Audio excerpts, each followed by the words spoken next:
Are you tired of boring boiled dinners for St. Patrick's Day? Well, today on WTF, we're going to show you an updated version of a New England boiled dinner, as well as an adult Shamrock Shake.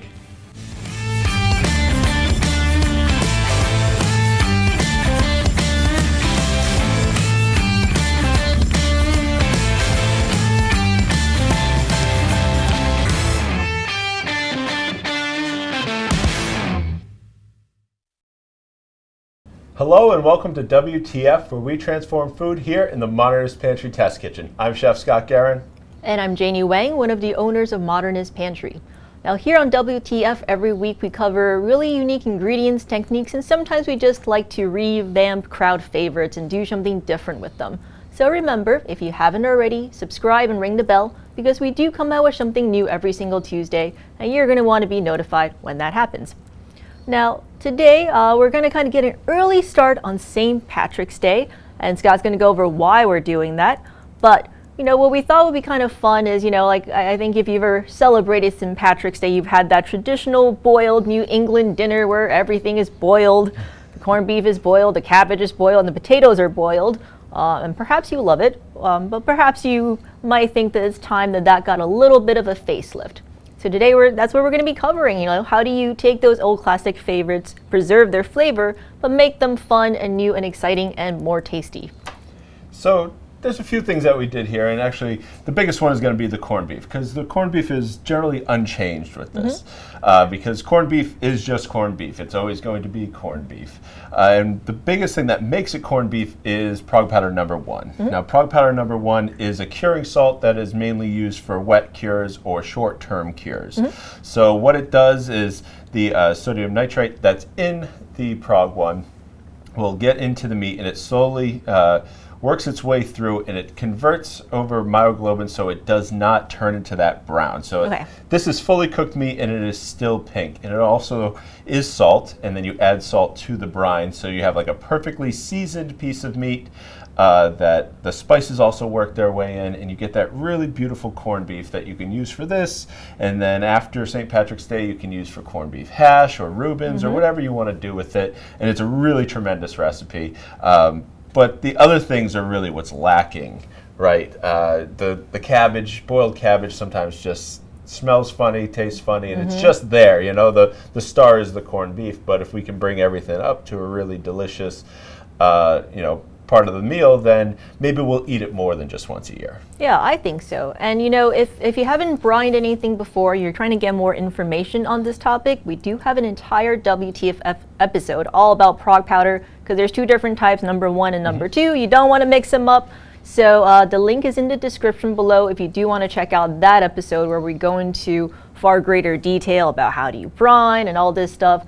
So you can certainly get that information, because I think one of the things that we had talked about was the importance of the length of time, right? When we're talking about brining. So can you maybe, if somebody hasn't jumped over yet, or they're kind of waiting to queue up, maybe talk a little bit about how time is calculated when you're brining, and kind of what do you look out for to make sure that you're maintaining food safety? So the best thing about the cure is that it is going to prevent a lot of foodborne illnesses. It's going to prevent the big one, which is botulism, which is a very dangerous foodborne illness, and the sodium nitrite will prevent that almost completely. But you do need to allow it to completely penetrate through the meat itself. And if you don't allow it to penetrate all the way through the meat, you would end up with like a gray circle on the inside of the meat. Now that is safe to eat because the outside is completely contained and there's plenty of salt within the brine. But it really needs to penetrate all the way through, and that really comes down to time. Now it depends on how thick your corned beef is, or your brisket that you're making the corned beef out of. It also depends on how much fat you remove from it. So there's two muscles. There's the point and the flat. So the point is actually called the decal, which has all that. So this right here, that really marbly kind of fat, and also this here. But you can see they sit right on top of each other, and the bottom is more lean. The more lean one is going to sit one way, and then the decal is going to sit on top, and in between that is a large amount of fat. Now this right here is a thin layer. It can be almost upwards of like 2 to 3 inches. And now imagine something trying to work its way through that fat to get to that meat on the underside. If you don't trim that out and expose that protein to the brine, you're going to end up with a very gray center, or you're going to have to brine for a very long time. So we like to remove that from the inside. Some people just use the lean portion, which is like the flat. I prefer to have the more fatty portion, because me too. if you braise that, that's going to be really fall apart tender, really juicy, and it's just a better cut of meat, personally. That's what I think. So removing that, and with this recipe, I like to give it between 2 to 3 weeks. Okay. That makes sure that it goes all the way through, penetrates all the way through. I know I'm going to have a consistent recipe. And also, one thing to do is, if you're cutting it in half, right? If you're separating at any point because you don't maybe have an entire, cooler-sized brining vessel, you're going to have to move those pieces of meat around, because if they're sitting on top of each other, that turns from two-inch pieces of meat to a 4-inch piece of meat, right? Because it creates almost like a seal. So you have to make sure you move them around after about a week, just to make sure that you get even brining. But you can't really over brine to a point, because the salt's, it's going to equalize between the meat and the water itself. So around 2 to 3 weeks is going to be perfect for making a beautiful brine that you can then take, rinse off, and then put in new water. So you also don't want to boil in the brine itself. You take it out, you put it in new water, you put in new spices. So the pickling spice we use, allspice, coriander, clove, cinnamon, a little bit of nutmeg. There's many different spices in this. So it makes for a really good flavor on your corned beef.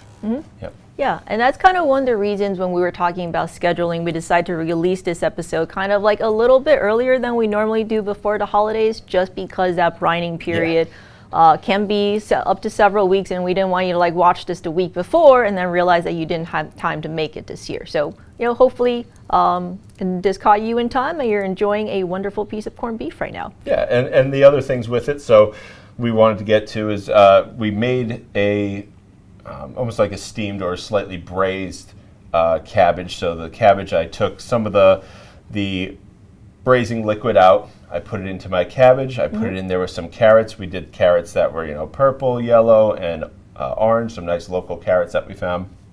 And we braised it in that liquid, and then we made a mixture of Dijon mustard and butter, like 50-50, and we brushed that on the cabbage as it braised. So to give it just like an extra boost of flavor, the Dijon mustard works so well with the corned beef itself. So that acid of the Dijon mustard kind of balances out the salt. So that's a really nice one. And then we took the potatoes, we just cut them in half. In a little bit of butter, we toasted up the sides of the potatoes, and then we took that brining liquid again. I'm sorry, not the brining, the braising liquid again. We reduced it down almost like potatoes fondant. So we reduced it down, then hit with a little bit of butter and some thyme, and just kind of made like, kind of glazed buttery potatoes. So rather than just boiled potatoes in salt, we do a little bit more flavor to it, and we think this is delicious. We cannot wait to eat it after this episode, so we're very excited. Scott hasn't had lunch yet, so he's like, when can I get to eat this? So that's the New England boiled dinner. This is like the staple of every St. Patty's Day, but really for a lot of people, the biggest staple is a Shamrock Shake. So we all know that St. Patty's Day is coming when we hear Shamrock Shake is on the menu. Now, this is a bit more of an adult Shamrock Shake. Okay. So what we did is we made our own mint syrup. So we just basically made a simple syrup, and we added some of the Fabbri, the mint flavor, and we made a really intense mint syrup. We also made a really intense vanilla ice cream, so we call this super vanilla ice cream, where we take the entire vanilla bean and we blend it into the cream itself, so it breaks up all those little bits of the pod too, and we really get a super vanilla flavor. So let's put that in to our blender. And what's on the rim of the glass here? So that's just a little bit of the syrup here, and then some chocolate shortbread cookie crumbs. So very simply, use a spatula to get this out. So get our ice cream out and into the mix or the blender. Now we're going to pour over our green syrup, which is going to give it that signature green hue. Just a little bit of milk, so this is technically a milkshake or a frap, depending on what part of the country you're in. And then Jameson, which makes it adult. So just a little bit of alcohol. You don't have to add it, but why wouldn't you? Right? It's up to you. Yes, exactly. So it's not going to affect the recipe if it's not in there. Right? So very simply, I'm going to put this over the top and just going to give it a blend, and you'll see that gorgeous color come through. Yeah, and when we were talking about this, I think you were like, we should blanch our own mint and then make a syrup out of it. I was like, but we could just use the Fabbri, and it's already green and it tastes great. Sometimes chef's mind takes over. I know. And makes me do certain things, but yeah. I'm lazy, so I like to do as little as possible when possible. You can see that awesome color. Yay. Come right through, and I'm going to leave a little bit of room at the top, and I'll show you why. Is that I made this is a milk foam, so we played around with a lot of ideas. Oh, it's already coming out a little bit. So a lot of ideas, and we kind of found that something similar to a whipped cream is going to be the best. But we didn't want to add too much sugar, so we made a nice milk foam. So I'm just going to test this out, and you can see what is going on with this. So that's the beauty of doing things live. Sometimes things don't go according to plan, and that's okay. So I'm just going to gently lay this milk foam over the top, and it sits a little bit softer than a whipped cream.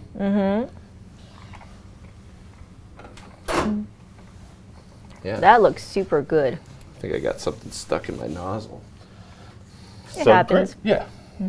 So we have a few mint chocolate little candies that we're going to sprinkle over the top, as well as some of that chocolate shortbread cookie. Oh, that looks delicious. And then a fancy straw. And Janie, drink that whole thing in one bite. Yes, let my lactose intolerance kick in, and then I'll just fall over and die. But I'll have a little bit. A little bit's okay. It is super good though. Oh, it tastes super nice. And it's not too alcoholic, right? It doesn't burn you up. No, and it's also not because of all the cream that's in there. Yeah, it's also not too sweet. I mean, one of the things about something like this is that you don't have to make your own super vanilla ice cream. You can just go to your grocery store and get some vanilla ice cream.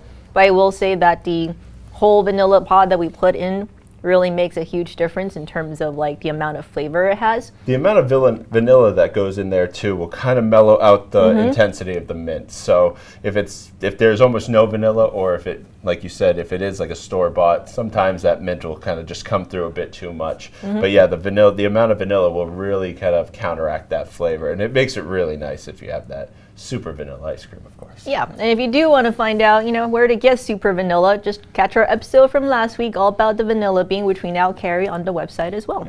So, I need to stop saying so. I just caught myself doing it. Anyway, what we kind of hope we would be able to do here today is just kind of take some of your classic favorites, that you've probably had dozens and dozens of times, and really make it kind of fun and new and exciting.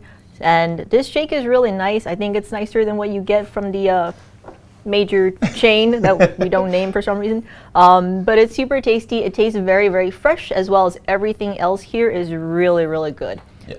As always, the recipes will be in the description below, and you can kind of get them from our blog. And if you want to watch, I think on Instagram, we're going to have a video of this Shamrock Shake in process, and that's at Modernist Pantry. And if you try our recipes or you adapt it, which is always awesome, remember to leave some comments, write to us, let us know, what you thought about it. So from here in the Modernist Pantry Test Kitchen, I'm Janie Wang. And I'm Scott Guerin.